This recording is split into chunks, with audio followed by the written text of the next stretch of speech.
Dans les boucles sur les tableaux, nous avons donc vu comment récupérer la taille du tableau au travers d'une fonction spécifique qui s'appelle size. Il existe en fait beaucoup de fonctions spécifiques associées au tableau dynamique et j'aimerais vous en présenter maintenant quelques-unes. L'utilisation d'une fonction spécifique se fait toujours de la même façon. Ce sera le nom du tableau, suivi d'un point collé directement au nom du tableau, suivi du nom de la fonction spécifique. Cette fonction spécifique peut par exemple prendre des arguments si elle en a besoin. Dans la fonction size, il n'y avait pas d'arguments à fournir, mais nous allons voir des exemples où l'on aura besoin de fournir des arguments. Donc par exemple, la fonction size est une fonction spécifique que l'on va appliquer à un tableau. Donc ici, le tableau mesure que l'on aura déclaré comme un tableau dynamique pouvant prendre des doubles.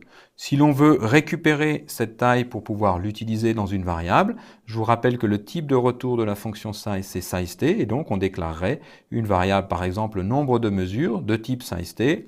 On l'initialiserait à 0, par exemple, et on pourrait donc l'utiliser pour récupérer la valeur de retour de cette fonction spécifique size.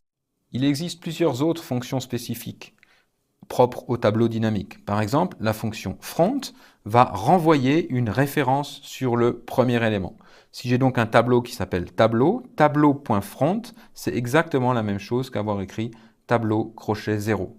Il existe la symétrie, bien sûr, back, qui renvoie le dernier élément. Alors, quel est le dernier élément d'un tableau? C'est tableau de la taille du tableau moins 1.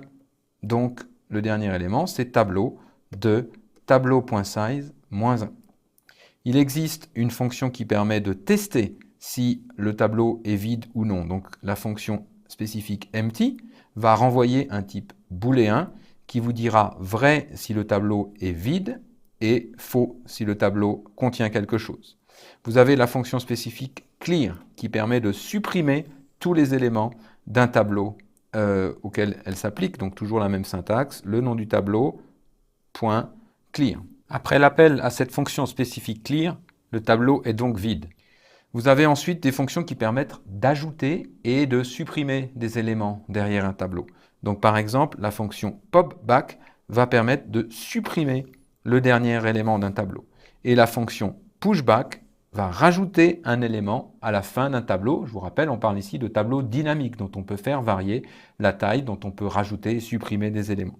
Pour rajouter un élément à un tableau, il faut bien sûr en indiquer la valeur et donc la fonction pushBack, elle va recevoir ici la valeur que l'on veut rajouter. Par exemple, si je considère un tableau dynamique V, tableau dynamique de double, initialisé au départ avec 3 valeurs qui valent toutes 4.5. Par exemple, si je fais un popback sur ce tableau V, popback supprime le dernier élément et je me retrouve donc avec un tableau qui n'a plus que 2 éléments. Si ensuite je fais un pushback toujours sur ce même tableau, pushback d'une certaine valeur, pushback de 5.6, pushback rajoute cet élément derrière le tableau et donc mon tableau V contient maintenant 4.5, 4.5, 5.6. Je refais un deuxième pushback ici avec la valeur 6.7, ça veut dire que je rajoute derrière mon tableau la valeur 6.7. Et le tableau contient donc maintenant les 4 valeurs 4.5, 4.5, 5.6 et 6.7. Enfin, si par exemple je refais un popback, popback supprime le dernier élément que je venais juste d'ajouter. Et je me retrouve donc avec ce tableau-ci à 3 éléments. Prenons un exemple qui utilise plusieurs de ces fonctions spécifiques. L'exemple en question, ça va être d'écrire une fonction qui va initialiser ou réinitialiser un tableau dynamique d'entiers en demandant à l'utilisateur de rentrer des valeurs suivant les conventions suivantes.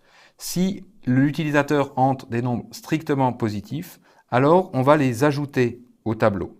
Si l'utilisateur entre 0, alors on va tout annuler et on va recommencer au début. Si l'utilisateur enfin entre un nombre négatif, alors ça veut juste dire qu'on va effacer le dernier élément du tableau. Par exemple, supposons que l'on demande à l'utilisateur d'entrer 3 valeurs et que l'utilisateur donc au départ rentre la valeur 5, qui va donc créer ici le tableau dynamique avec un seul élément 5, puis l'utilisateur rentre la valeur 2, donc on rajoute un élément qui a 2, puis l'utilisateur a tapé 0, ce qui correspond à la convention de dire on recommence tout à 0 et donc on repart du tableau vide. Ensuite, l'utilisateur tape 7, donc on recrée un tableau dynamique à un seul élément qui est 7, puis il retape 2, puis il tape -4. Ça, c'est la deuxième convention qu'on a dit. Ça veut dire que à ce moment-là, on efface juste le dernier élément du tableau. Okay. Puis l'utilisateur tape 4, puis il tape 12. On a donc ici atteint les 3 valeurs que l'on voulait entrer. Le programme s'arrête et le tableau contient bien 7, 4 et 12. On cherche à écrire une fonction. Si vous vous souvenez des différentes étapes pour écrire une fonction, on vient ici de spécifier clairement ce que l'on veut faire, le quoi. La deuxième étape maintenant, c'est de s'intéresser au prototype. Donc regardons des exemples typiques d'appel. Supposons qu'on ait donc un tableau dynamique tab d'entier. On pourrait par exemple, notre fonction, on va vouloir décider qu'elle s'appelle saisie, c'est son nom, et on voudrait par exemple saisir en indiquant tab et en indiquant la taille. Par exemple, 5 éléments.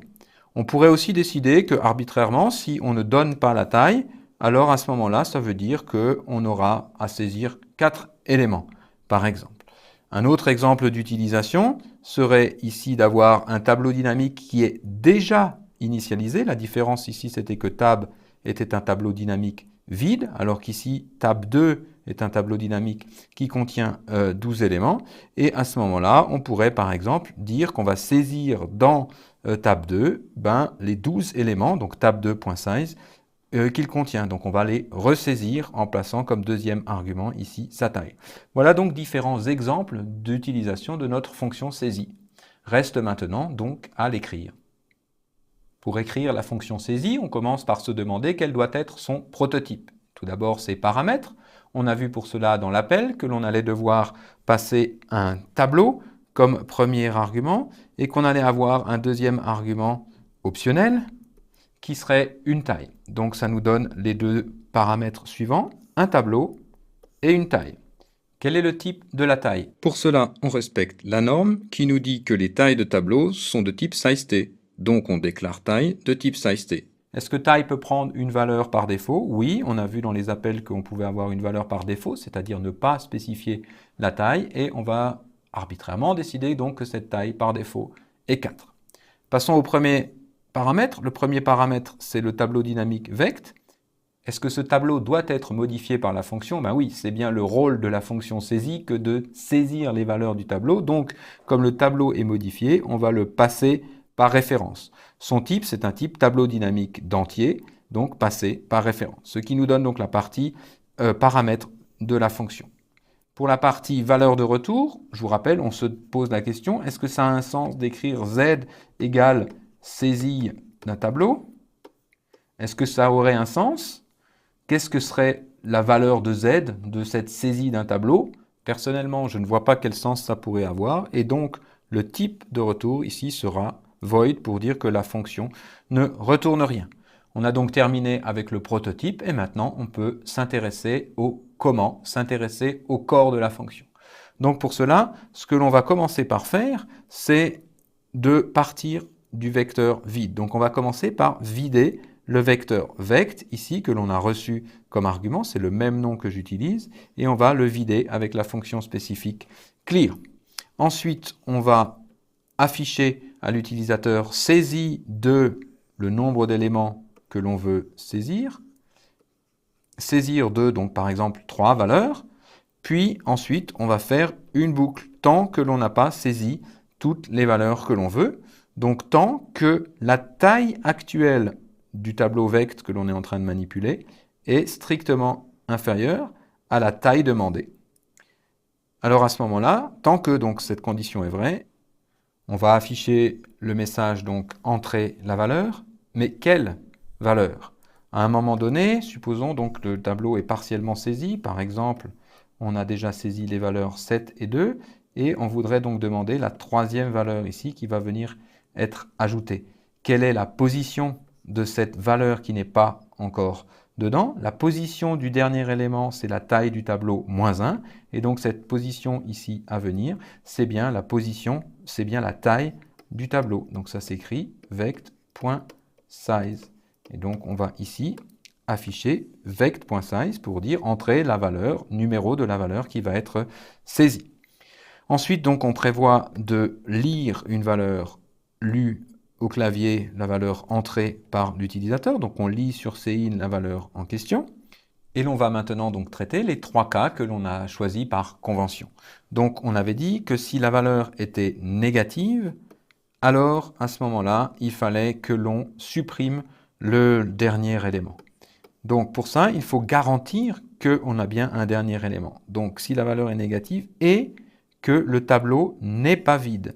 Donc ici, vous voyez, on utilise la fonction spécifique empty qui va nous dire oui ou non le tableau est vide. Et supprimer le dernier élément suppose que le tableau n'est pas vide. On écrit donc le tableau n'est pas vide, not vect empty.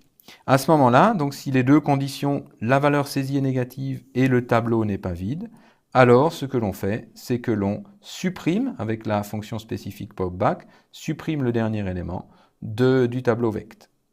Sinon, si la valeur saisie est nulle, à ce moment-là, la convention, c'était de détruire tout le tableau, et donc ça se fait à l'aide de la fonction spécifique clear. Donc ici, vect.clear.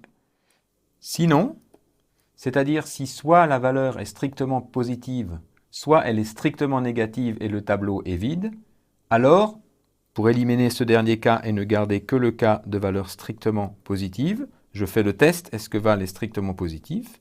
Et dans ce cas, je rajoute la valeur avec un pushback de cette valeur, qui va donc bien ajouter la valeur comme dernier élément au tableau dynamique.